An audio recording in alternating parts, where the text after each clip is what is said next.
இவைகளெல்லாம் சாதனை செய்தால்தான் பெற முடியும். சாதனை காலையிலும் மாலையிலும் பழக பழக சாதனை செய்தால்தான் இது கிடைக்கும். மெதுவாக இந்த ஆசனத்தை கலையுங்கள். மெதுவாக மெதுவாக எழுந்து பாதக ஆசனம் செய்யுங்கள். அதற்கு மாற்று ஆசனத்தை செய்யுங்கள். இந்த ஆசனங்களில் 84 லட்சம் ஆசனங்கள் இருப்பதாக சொல்கிறார்கள். பெரும்பாலான ஆசனங்கள் முதுகெலும்புக்கும் வயிற்றையும் சரியாக இயங்க வைக்கக்கூடிய, அதனுடைய வளைக்கக்கூடிய ஆசனமாகத்தான் இருப்பதும் என்பதை நீங்கள் தெரிந்து கொள்ள வேண்டும். டைஜஸ்டிவ் சிஸ்டம், ஜீரண கருவிகள் சரியாக இயங்கிவிட்டால் மற்ற உறுப்புகள் எல்லாம் சரியாக இயங்கும். அதேபோன்று முதுகெலும்பை சரியாக வளைத்து நிமித்து அதை குறைவாக வைத்துவிட்டால் உடல் ஆரோக்கியமாக இருக்கும், நோய் நொடி வராது. மெதுவாக எழுந்திருங்கள். மீண்டும் ஒரு முறை இந்த ஆசனத்தை செய்யுங்கள். ஆரம்ப காலத்தில் சக்கராசனம் பழக வேண்டும். சக்கராசனம் பழகி பழகி பழகி முதுகெலும்பை வளைத்த பின்பு இதுபோன்ற ஆசனங்களை செய்யலாம்.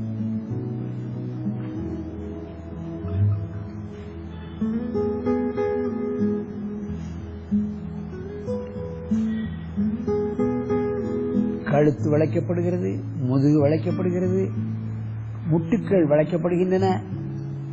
எத்தனை உறுப்புகள் வளைவு ஏற்படுகிறது என்பதை பார்க்க வேண்டும். அதைத்தான் நாம் முக்கியமாக கவனிக்க வேண்டும். ஆரம்ப காலத்தில் வலி ஏற்படும், அதிக வலி கூட ஏற்படலாம். மெதுவாக இந்த ஆசனத்தை கலையுங்கள். ஆசனம் செய்ய செய்ய கோபகுணம் தணிந்துவிடும், பொறுமை வந்துவிடும். முன்னால் குனிங்கள். பாதக சாசனம் செய்யுங்கள். தலைமுட்டை தொடட்டும். முன்னால் இவ்வளவு அற்புதமாக வளைகிறார்கள் என்பதை நீங்கள் பார்க்க வேண்டும். சாதாரணமாக நாம் முன்னால் தரையில் குனிந்து தரையை தொட முடியாது. ஏதாவது ஒரு பொருள் விழுந்து விட்டால் கூட நாம் அதை உடனே எடுக்க முடியாது. யாராவது பக்கத்தில் குழந்தை இருந்தால் அதை எடு என்றுதான் சொல்வோம். அந்த அளவுக்கு முதுகெலும்பு விரைப்பாகிவிடும். எவ்வளவுக்கு எவ்வளவு முதுகெலும்பு விரைப்பாகிறதோ அவ்வளவுக்கு அவ்வளவு நாம் முதுமை அடைந்து விட்டோம் என்பதை நாமே தெரிந்து கொள்ளலாம். மெதுவாக எழுந்திருங்கள்.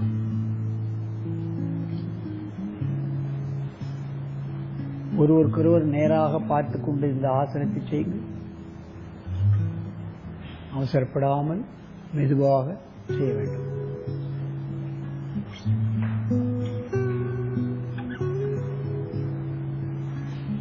பக்கவாட்டில் செய்கிறார்கள் பாருங்கள்.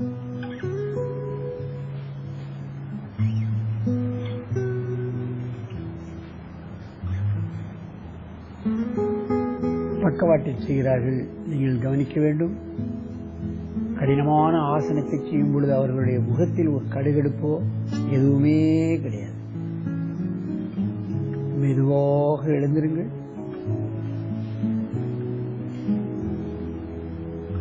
கண்ட பேருண்ட பேரு தண்ட ஆசனம். நேராக வந்து பத்மாசனத்தில் அமருங்கள்.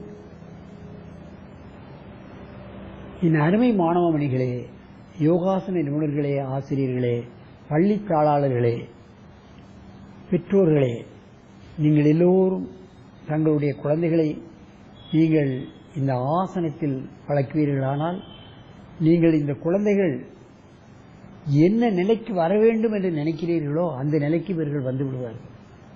அவர்களை நீங்கள் தள்ள வேண்டும் என்பதே இல்லை, அவர்களுக்கு பிரஷர் கொடுக்க வேண்டும் என்பதே அல்ல, அவர்களை கண்டிக்க வேண்டும் என்பதே அல்ல, அவர்களை படிக்க சொல்ல வேண்டும் என்பதே அல்ல.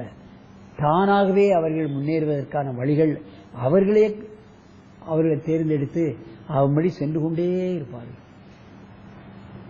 இப்பொழுதெல்லாம் ஒரு மாணவனை ஒரு பெரிய நிலைக்கு கொண்டு வர வேண்டும் என்று சொன்னால் தாய் தந்தையர்கள் அவன் இன்டர்வியூ வரைக்கும் தள்ளிக்கொண்டே பின்னால் போய்கொண்டே இருக்க வேண்டும். அப்போதுதான் ஓரளவு சில பேர்களாவது அந்த நிலையை அடைவார்கள்.